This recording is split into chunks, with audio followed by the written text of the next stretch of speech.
everyone, my name is Zoe Amani and you're watching my channel, Blank Paper.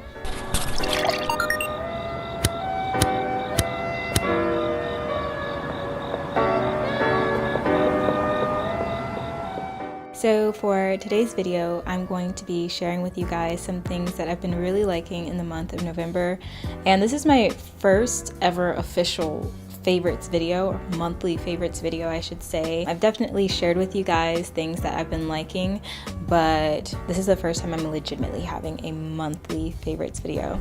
So I'm quite liking this idea. It just seems really simple and to the point, which is what my videos have been needing to be lately, just because I haven't been able to find time to really just film high concept videos or whatnot. Not that my videos have ever been like high concept, but I think you guys know what I mean. But yeah, so without any further ado, let's get into this month's favorites video. So first I want to share with you guys some things that I've been watching this month. There's two Korean dramas that I've been watching. The first one that I want to mention is While You Were Sleeping, starring Bae Suji and Lee Jung-suk. I actually started watching this drama upon the recommendation of Chris Yu of Chris and Yu. I was trying not to have high hopes for it going in just because I had heard good things about it, so I didn't want to get my hopes up.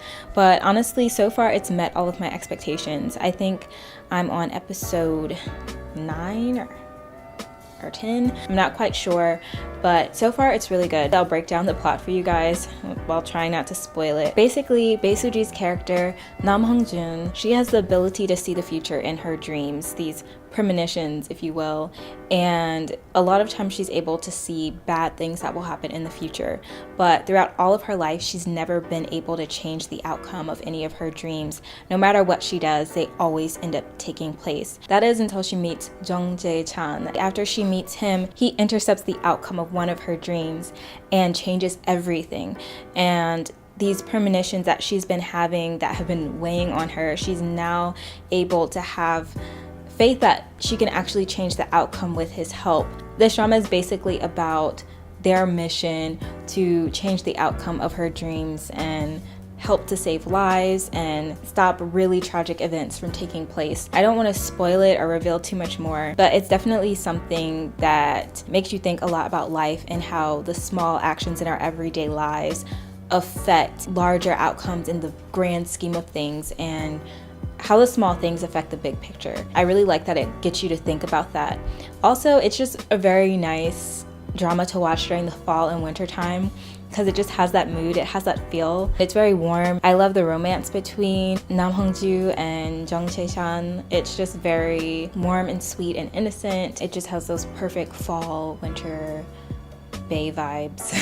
I would definitely recommend it for that reason. It's not only a cute romance, but it also is a drama with a very intricate, well thought out plot, and I really enjoy dramas like that that get you to think and always keep you guessing and having you wondering what's going to happen next. So if you enjoy those type of dramas, I would definitely recommend this one. So the next drama that I'm watching is Go Back Couple, starring Jang Nara as Ma Jin-ju and Son Ho-jun as Choi Ban-do. It starts out showing their ideal marriage and how over time their marriage starts to deteriorate due to a lack of communication. It shows how both sides are at fault for their marriage deteriorating, and it allows you to have sympathy for both characters, which I really like. It doesn't really paint anyone as the bad guy. One day, after all these events just culminate to this huge argument, they decide to get a divorce. Upon making that decision, they wake up the next morning, transported to the past, to the year that they met in college. They both are able to pursue other love interests and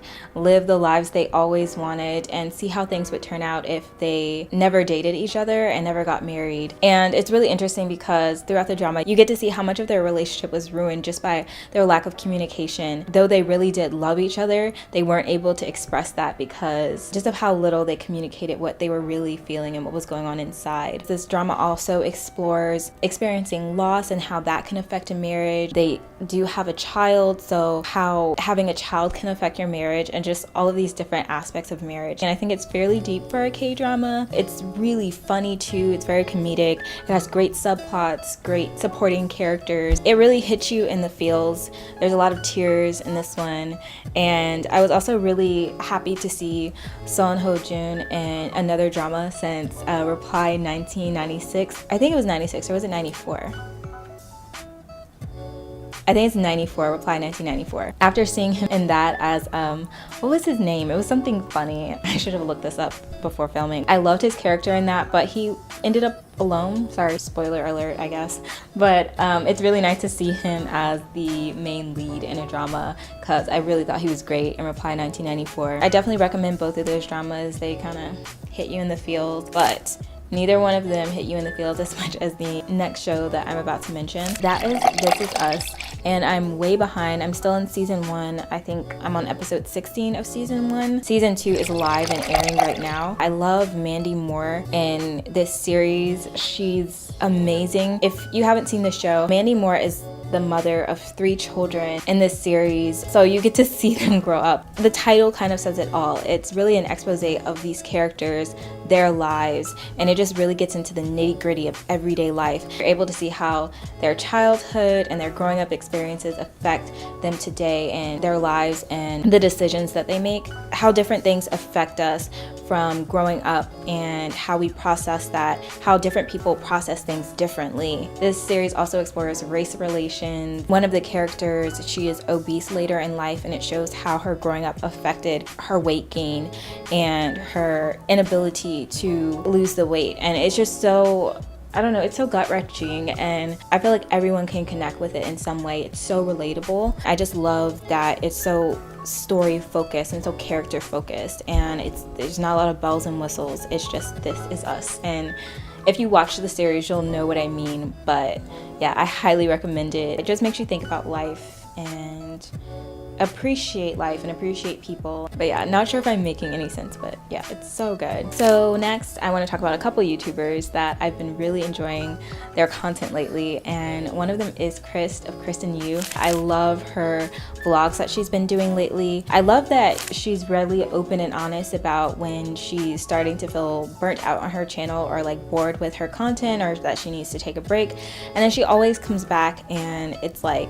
she's more of herself and she's so quintessentially her. I really like that. I love the lens through which she sees the world, and it's so apparent in her vlogs and in her content. The best way to describe it, if you've ever watched like old school Ryan Higa videos like Off the Pill and just like how you see how his mind works, how he's always using like puns and witticisms and like all this different stuff, that's kind of how I think of Chris. It's like, oh, I wouldn't have thought that way, or how does she think of this? Or yeah, just seeing how she sees the world and how she processes the world is really interesting, and I'm not really sure how else to describe it, but her content is very fun and colorful and lively and just like throws caution to the wind, and I really like it. I love her personality. I love her as an artist. I highly recommend her videos. She does a lot of like lifestyle content. She has another channel, her main channel called Chris Soup, where she does like food related videos, but this channel is where she does like her lifestyle content and her vlogs. I've been really loving it lately. It's been giving me lots of fall vibes. Yeah, so I thought I'd mention it in this November favorites video. Next is Cat Creature, and speaking of fall vibes, oh my goodness.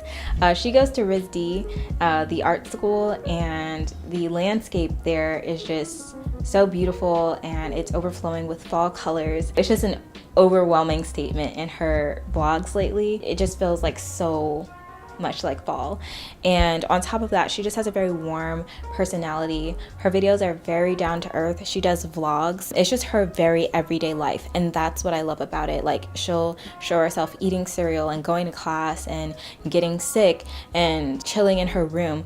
A lot of her videos show her alone, which I know sounds kind of like, I don't know, sad, but there are a lot of vloggers on YouTube who always show themselves out and about, hanging out with lots of people, doing fun things that, yes, there are people who live lives like that. It's not totally unrelatable or unrealistic, but as someone who's very introverted, who spends most of their time in their room or alone and doesn't get to go out a whole lot, I just find her super relatable. I feel like that's how I was in college. I did have lots of friends and I did go places and do things, but I also spent a lot of time alone working on my art and my projects, and I just feel like I can relate so much to her lifestyle, and Again, she's such a sweet, warm personality, and I feel like fall is like the perfect time to watch her content. Like I watch her content year round, but especially now, and I really like her Christmas vlogs as well from last year. So yeah, I would definitely check out Cat Creature. Next is what I'm listening to, so I'll try to keep this a bit brief. I don't want to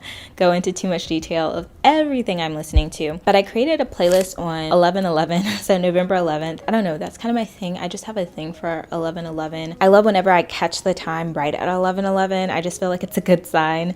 I don't know why. I don't make a wish. I don't know, I just like how perfect 11/11 seems. But yeah, so on 11/11 I made a playlist called 11/11 that doesn't really have much to do with 11/11 except that it starts out with the song 11 Degrees by Mina, and it also includes the song 11/11 by Taeyeon.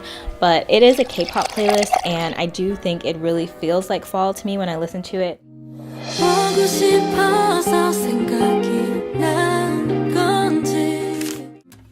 It's 11/11 오늘이 한 칸이 채 안 남은 비도 오고 그래서 네 생각이 조금 당황스러운 이 마음 멀어진다는 거였네 가진 게 없던 내게. It's a bit somber, but it also has some fun numbers in there as well. If you enjoy K-pop and you want to listen to something that's a bit more, not like a lot of dance numbers, but it's a bit more indie and chill and calm, I would definitely recommend you check out that playlist, and I'll link it in the description. Next is my Autumn Peeking Through playlist, and I really enjoy this playlist because it actually includes a lot of music that I listened to growing up or in high school, and there's like no K-pop on it, no like hip-hop or R&B, which is most of the music I listen to now. It's pretty much alternative bands and alternative artists, some indie artists. Maybe as pop as it gets is like Maroon 5.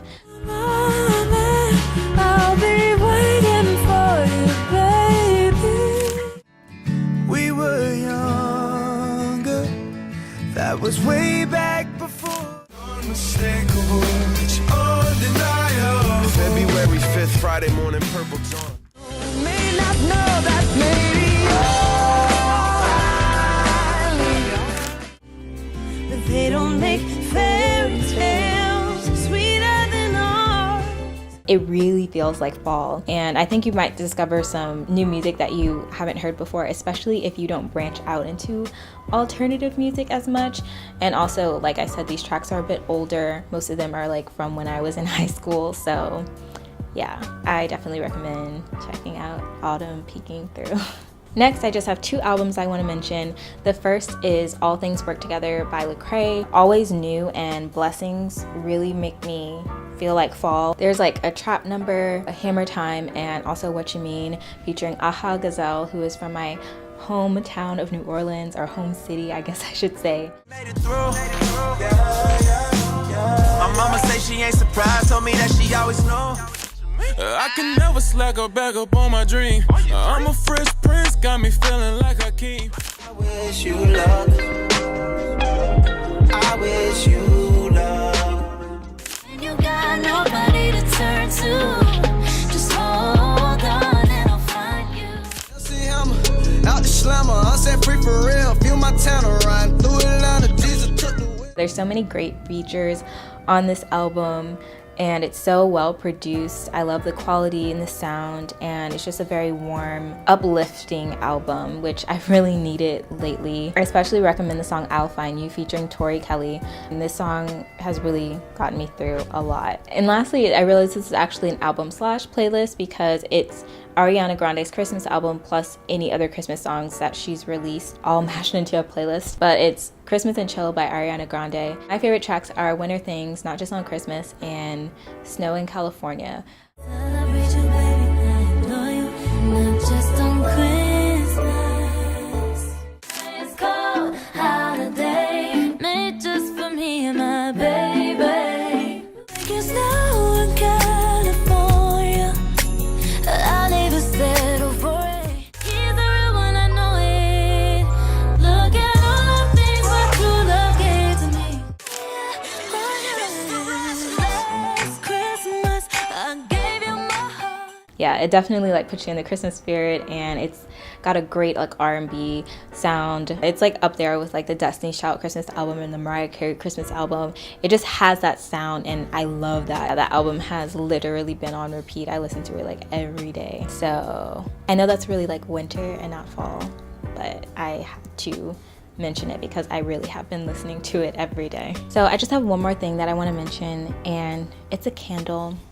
And it's this candle that's burning right here, but it's cranberry rosé. I have so many candles, and I was in Whole Foods the other day, and they have the most amazing, beautiful candles in Whole Foods. They have like all their like winter, Christmas, holiday candles, and I just had to resist buying candles because I already have a lot of candles that I bought recently. But this is really my only like holiday candle that I have. It smells so elegant, and it's like an elegant holiday candle.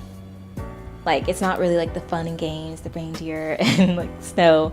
It's definitely like more of a mature holiday candle, and I really like it. It makes my room smell amazing. I think that's it for this favorites video, and I think this was a pretty successful first favorites video. I mean, I technically, like I said, I've done this before. In fact, most of my videos, when I think about it, are favorites videos. This is my first legitimate monthly favorites video, and I guess technically also like a fall/winter favorites video. Let me know what you guys are watching and listening to and enjoying this fall/winter season. I would love any recommendations that you guys might have, and let me know in the comments below if there's anything else that you would like to see from this channel.